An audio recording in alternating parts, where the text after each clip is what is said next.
Би нэг ганцхан юм хэлэх гээд байгаа. Ямар нэгэн юмыг нам гэж та нар хоорондоо хагаралтаж ингэх биш. Төр тэгээд ард иргэдтэйг л харьцдаг баймаар байна. Ард иргэдийн хараа хяналт гэдэг юм чинь орж иж ард иргэд чинь өөрсдөө ажилчаа анги. Тийм учраас ажилчаа анги чинь энэ нийгэмд юу болох байгаа, юу туулаа явж байгаагаа хамгийн ойрхон мэддэг хүмүүс байдаг. Түүнээс ямар нэгэн намд эсэлд эвсэх орох дээрээс нь ямар нэгэн төрийн бус байгууллага байгуулчаараа төрийн ажилд дэндүүх орох гэдэг. Тэгвэл биднүүд яагаад иргэн хуваараа тэмцэж болдгоо юм бэ? Иргэн хуваараа тэмцэж байгаа энэ иргэдийг яагаад хүлээж авч уулздаг юм бэ?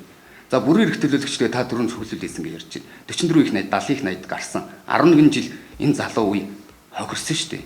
Одоо гадаадд ажиллаж байгаа иргэд Монгол орныхоо ирээд эндээ үйлдвэрлэгч баймаар байна.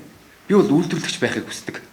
Би ямар нэгэн дэвшилтийг гараасаа улс орон гой болоосоо энэ нэг маапрохоо эсвэл дээр эрх мэдлэлтэнгүүд нь ховоогоо идчихдэг. Энэ тогтолцоо алга болоосоо тийм учраас тэмцлээ зогсоож чадахгүй байна. Нэг тэмцээ явж байгаа нэг хэдийн иргэн байдаг.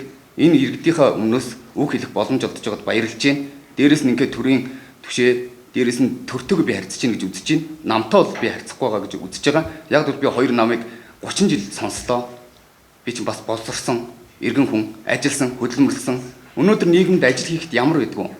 Нийс дотод ямар байдгүй. Манай Монгол орн үе үеийн баатар цусаараа тамгуулж үлдээсэн энэ оронд сэтгэлтэй хүн дутаад байна. Өнөөдөр альва нэгэн хүн сэтгэлтэй байж ажил уршилнаа. Тийм учраас бид нүд тэмцсэн. Тэмцэхдээ хинээч гуугаагүй шүү. Ард иргэд минь тусалсан, дэмжлэгээр нь тэмцсэн. Тэгээ энэ нүүрсний хулгай гэж 44 их 80 гээд 10 хэдэн хүний нэр зарласан. Тэрийгээ яг байцааж гинүү инээ тэрийг биднүүд өөрсдөө шүүх ёсгүй байхгүй. Энэ нь шүүх байгууллага болон цагдаа дээрээс нь засаг ажиллаа явж байгаа. Тийм учраас бид хэд юу шүүгээд байгаа юм бэ гэвэл 11 жил хулгай гарсан бол 91 жилийн хулгайгаа зогсоогоод өгчөөч. Тэгвэл юу хийх ёстой юм бэ гэхээр ерөөсөө иргэдийн хяналтаа сайжруулад өгчөөч. Иргэд нь өөрсдөө орж ажилдаг бай. 15 мянган хүний гар үсэг цуглуулсан.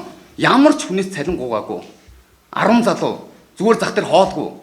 4 зах дамжаад цуглуулсан. Юуны талаар цуглуулсан гэхээр Эрдэнэс 5 толгой төрийн мэдэлд 15 тэр бом хувьцаа байдаг юм байна. 12 тэр бом хувьцаа зарлагдсан юм байна. 2.3 тэр бом хувьцаа ард иргэдэд 1072 гээ очсон юм байна. Бидүүд энийг эзэмшдэг учраас өнөөдөр хүрч чаддгүй юм байна. Бидүүд эзэмшдэг учраас өнөөдөр энийг төр захин зарцуулах эрх нь байгаа учраас 21 их 80-ийн хулгай төмөр замдаа гарцсан юм байна.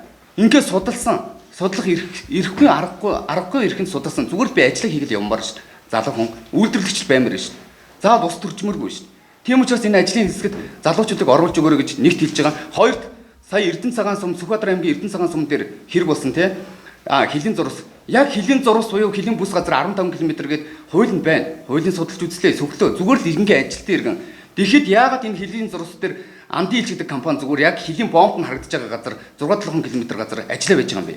Тэн дээр нь яагаад хоёр Монгол хоорондоо эд баялгаа булаацалтаа зодтолтой байж байгаа юм бэ? Монгол улсын хил 50 байгаа юм уу? Энэ дээр хараа хяналтыг тавимаар байна. Төр засаг нь тавьж чадахгүй, байгууллага нь тавьж чадахгүй бол иргэдээ оруулаад ажлын хэсэгтээ оруулж өгөөч.